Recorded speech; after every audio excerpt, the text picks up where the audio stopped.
What you think it's going to be like versus what it is when you get out, trust me. More than half of my life I've been locked up.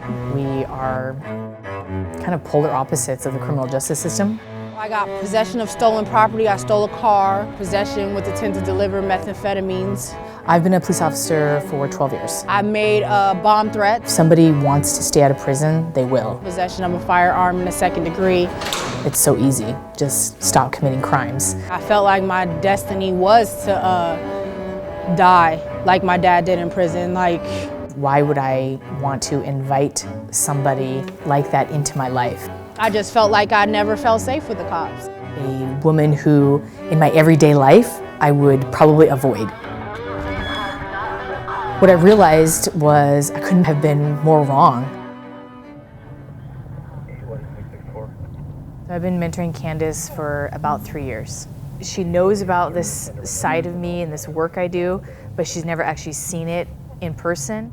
The old Candace Benefield Hey! You made it! wouldn't have shown up. Oh, so good to see you! She wouldn't dare parade around with King County Deputy Jenifer Eshom, let alone in public. Marriage discount, you know? You look at stuff as an enemy for so long, you never think that you're ever going to look for safety there. Most of us never give our enemies the chance to change us. When we started following this pair more than a year ago, Eshom was a Seattle police officer, teaching recruits at Washington State's Police Academy. Call 911 about that? And at the same time teaching Benefield You still have to pay security deposit first. how to live uncuffed. But when they met in 2016, this officer had her own lessons to learn.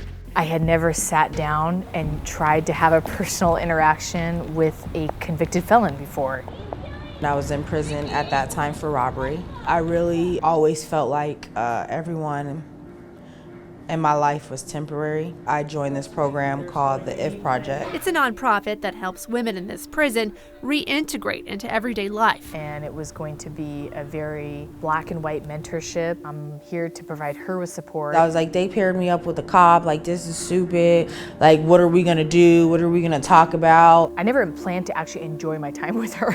In fact, she planned to hide everything about her life. I took my wedding ring off. I wasn't gonna say anything about being married or having a family. That was before they met. What I learned about Candace really quickly is that she's incredibly organized, she's very motivated. My idea was, how did this woman ever end up in prison? Because she seems to have such a straight head on her shoulders. The first time I ever got locked up, I was 8 years old. I got in trouble for assaulting a girl at the playground. I was being sexually abused from the time I was 6 to I was 8 by my mother's boyfriend. My mom didn't really want to have anything to do with me. When I first hit that girl, when I first got in trouble, was the first time I got taken from my home, and it was the first time I felt safe to sleep at night, even though I didn't even know where I was and I was around a whole bunch of strangers. A lot of times when I ran away from home and stuff like that, the cops were who always brought me back home, and nobody listened to me. Prison and being locked up was what I knew. The consistency of where I was what kept me safe. I had really no understanding of how difficult it is for somebody to break their own personal cycle of incarceration. Out here, I just feel like people can sneak up on you. The people we don't see coming sometimes teach us the most. We found that we could trust each other and talk to each other and really open up about our misconceptions that we had about each other. So I was really surprised with how much more we had in common than I thought. We would talk through emails. She writes, I really used to feel like I would always be looked at like one of those spoiled apples, but people like you helped me to realize that I'm much more and that people do care. Benefield walked out of prison in 2017 to find the officer waiting. My first day, she spent the whole day with me. I could see the stress and how overwhelmed she was becoming. I don't think people understand how much of a life change. When I say I don't know certain things, I really don't know certain things that are simple to people, that are basic to people. I mean, we're talking as basic as, do I buy that toilet paper or do I buy that toilet paper? She was 36 years old, but Benefield never had a job before. Never had an apartment of her own. Until now. She just had a whole list of things, making sure that my first night that I was in here was comfortable. We are literally checking off the box of everything that we need to do that day, and this song comes on. Don't stop believing. She sang at the top, we both sang at the top of our lungs. And she was getting it. But I was too. We had the windows rolled down and we was just... And in this one moment, I saw this woman release all her inhibitions and I think her fears and her worries that she had about her release. As crazy as I'm like thinking, I'm like, dang, I never really felt free, but I did feel free that day. To be able to see her let go, but also kind of just rejoice in the pure, simple,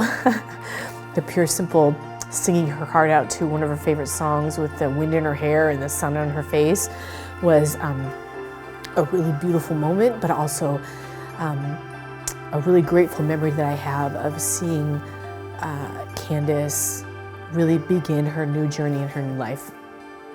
Sorry.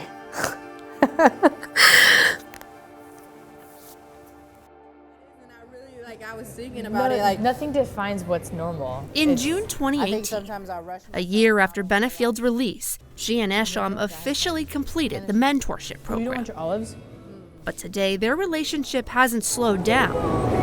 Hey, it's our song.